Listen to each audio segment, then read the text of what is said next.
This Conservative government is finished. Over. Dead meat. Broken. Sunk. Wrecked. They're not my words. They're the words of Matthew Parris, a former Tory MP and lifelong Conservative supporter.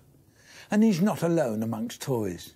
It's quite obvious from this week's conference that the party has no effective leader, leaving Britain with the weakest Prime Minister, and therefore government, in my lifetime. Theresa May went from being hailed as the next Maggie Thatcher to the ridiculed Maybot during the election campaign, ending up a powerless prisoner being held hostage by her own party. Surely she either has to assert herself, and it's probably too late for that, or step down and let someone else have a go. But who could do it? Certainly not Boris. It's now obvious he's an opportunist clown, not a serious political player. Mind you, knowing the current Tory party, he'll probably get the job.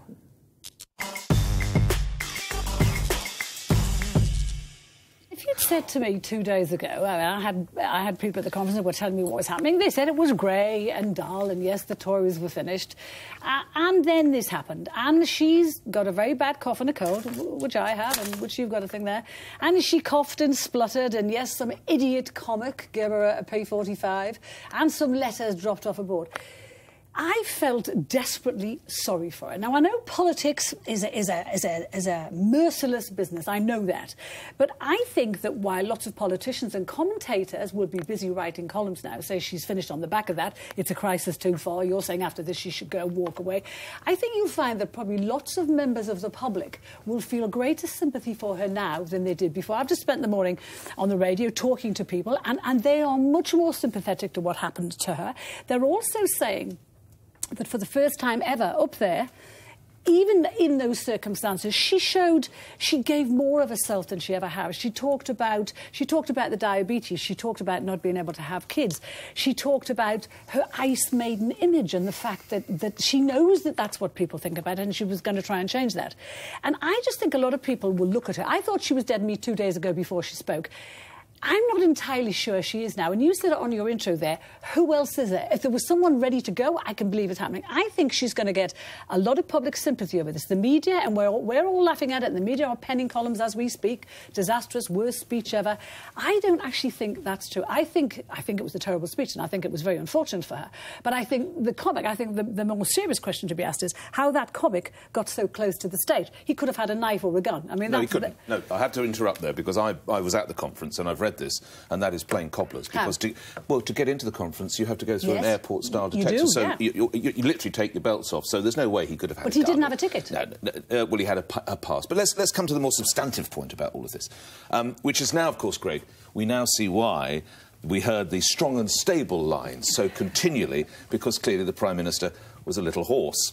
See what I did there? But having been at Manchester, can I tell you, I think until Boris managed to go down in flames after the day he gave the rallying speech, after he actually injected, and I've been going on and off to party conferences since the 90s, and I have never been to anything. Even when they've lost, there's been a better... They have had a collective nervous breakdown. They are flat on their back and they don't know which way to go. You had supposed heavy hitters, Philip Hammond, Home Secretary Amber Rudd, talking to virtually half-empty houses. It was really depressing to be there.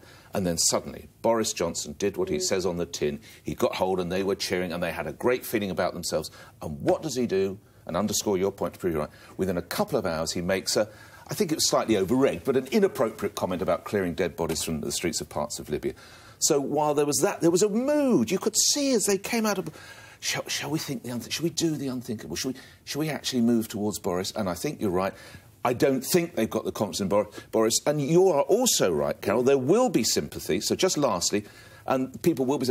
But it's not the people who are sympathetic out in the public who will decide her fate. It's the Conservative MPs, and they would sell their grandmother to hold on to power, and that's what's worrying them. But, Nick, I mean, I agree with Carol in some ways that I felt some sympathy. I watched it and felt some sympathy, and I thought... Yeah, of course. It's bad luck to have three... But in my lifetime, the people I know who have been successful had a combination of talent and luck. Yeah. I don't think she's got the luck. No. I mean, she increased the Tory share of the vote in the election. How could she have known that the Labour vote was going to go from 30% to 40%? She did this speech. I mean, everything that could go wrong in a speech went wrong, which wasn't her fault. Well, there wasn't a plague of locusts. There wasn't a plague of locusts. Listen, I mean, I just reality check. Like, never mind the luck. These guys don't have the policies. They don't have the answers that voters want. I want to separate out two things, because about Theresa May's actual performance, I also feel sympathy for her. I think that British people actually like an underdog, and the problem with her conduct during the election was that she was the opposite of an underdog. She was arrogant and presumptuous, and I think that this does make her a bit more of a compelling character. And I also have to say, some of the commentary I've read since her speech has really played into me to this idea of female fragility, which I completely reject. You know, she managed to overcome those odds. She got through her speech. I thought that was impressive. Much as I disagree with her politics, I thought that was impressive. And I don't think she's having some kind of nervous breakdown, as all these columnists are desperate to prove. However, if you look at the Labour conference, it wasn't because Labour are caught up in this kind of Maoist frenzy that it had so much energy. It's because they had policies that younger voters really relate to, and nothing that she offered, you know, not the new council house building, not the measures on student fees, come anywhere close to giving young voters what they want. And that is the real problem with the Conservative Party. No speech will change that. Michelle? Well, I think, so if a general election happened tomorrow, I'm not sure who I would be able to vote for, because I don't like... I'd vote for you again, wouldn't you? I'd be forced to stand again and vote for myself. But no, in all seriousness, I would be politically homeless, right? Well, I am politically homeless right now. I don't like what I call quite hard left socialism of the Labour today. I don't like that. It doesn't resonate with me.